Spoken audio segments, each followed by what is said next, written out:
Right, so this is just a quick little presentation on getting ready or warming up for your Viva. This is particularly for those of you who are halfway through a PhD, you're beginning to present some of your work at conferences, you might have a midpoint review, and you can use all of these to help you get ready for your Viva. Take these experiences as learning opportunities. And so what I want to share with you is just two short little PowerPoint slides that will enable you to take advantage of these opportunities, and I'm helping to get you your kind of your mindset right. So the first one is this one by Sprague and Stewart. Now, this is an interesting one. If you look on the left-hand side, that was you when you were an undergrad student, right? Making loads of mistakes and going, this is so different from, the world of work, or this is so different from when I was an undergrad or when I was from at school. But where you're at now is you're kind of in this phase of conscious incompetence.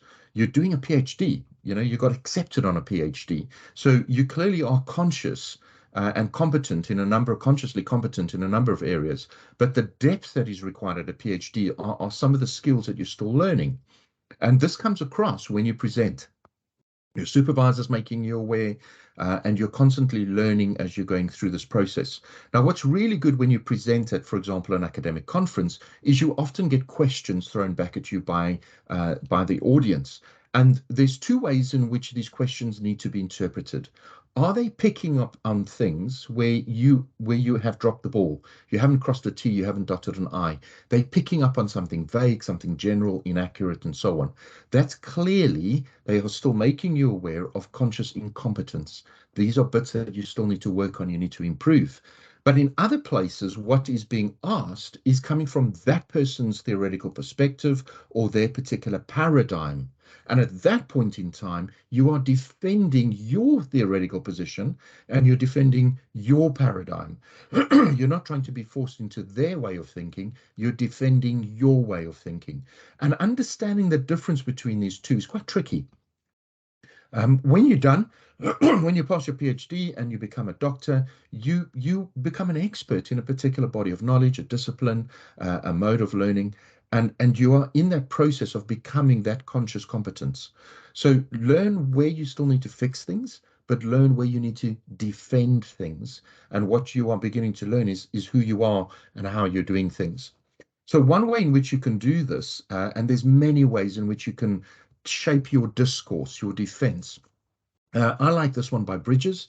There's many academics who have contested his approach. I'm aware of that, but I like his approach. It's simple. There's 5 of them, and they make sense to me, so I like them. Now, if you're going to defend a particular approach, you're not going to say to the person asking the question in the audience, if you don't mind, I'm going to be using truth as a correspondence by Bridges in order to answer your question. Because what you're then doing is you're giving them Bridges as the focus rather than the original question. So this is just for you. This is what you keep in your mind as a framework in terms of a defense, in terms of a discourse.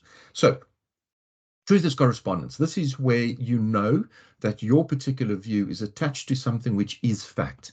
It's well proven as fact, and it's accepted by the vast majority of us as a fact. And you are connecting what you are doing to that fact, right? That's truth by correspondence. Now, often what happens is that that's not clear enough. And so the question just needs you to defend the connection and make that more explicit and make it clear. Truth by coherence, this is a classic in terms of methodology, where what somebody is potentially trying to get you to do is change your paradigm to meet their paradigm, right? And what if you were persuaded by them, you would actually create incoherence in your methodology because you are from a different paradigm. In this particular case, you want to make sure that you're defending your particular paradigm or your particular perspective. However, if they do pinpoint something where you've got mixed paradigms, right, and it's not clear which paradigm is driving things, for example, in mixed methodology, then clearly there's an issue here in terms of coherence. Okay. Truth that works. So this is just literally about a more pragmatic kind of work-based learning kind of project where a really good example of this is in the business world where, I don't know, maybe Michael Porter's model created in the late 1980s no longer works in modern day companies, Porter's 5 forces, and you are being critical of that particular theory for those various reasons. It just doesn't work. Things have moved on. human resource management theories in a world now post-COVID where working from home is the norm. All right, so that's truth is what works. You're trying to make sure that you're connecting this to the reality of the world. Truth by consensus, this is a really good one. Supervising a student at the moment, a PhD person picked something up where they were suggesting that using the word investigate was not good. All research investigates. But if that's the case, then we shouldn't be able to find any research titles out there, particularly published in high-level journals, that use the word investigate. But clearly you will find. So by truth by consensus, you're saying, I'm not the only one doing this. There are credible examples of somebody else doing this. Now, that doesn't mean that I can't maybe go back and say, is that the best word to use? But it is a way in which you can defend yourself by aligning yourself with a broader general population, a credible broader general population. The last one is a very interesting one, truth as warranted belief. Whatever your statement is, whatever your position is, that is true provisionally, if and only if it satisfies the relevant tests for the truth of propositions of its kind. Now, this could be a discipline. This also could be context as an example.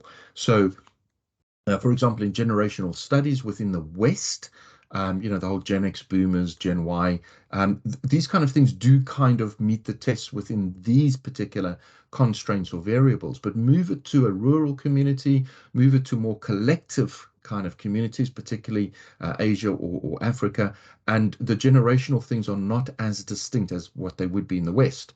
So therefore, by not relying on that particular theory, and maybe somebody said, why didn't you? And you can defend it by saying, because those theories are not, they don't meet the test within my context.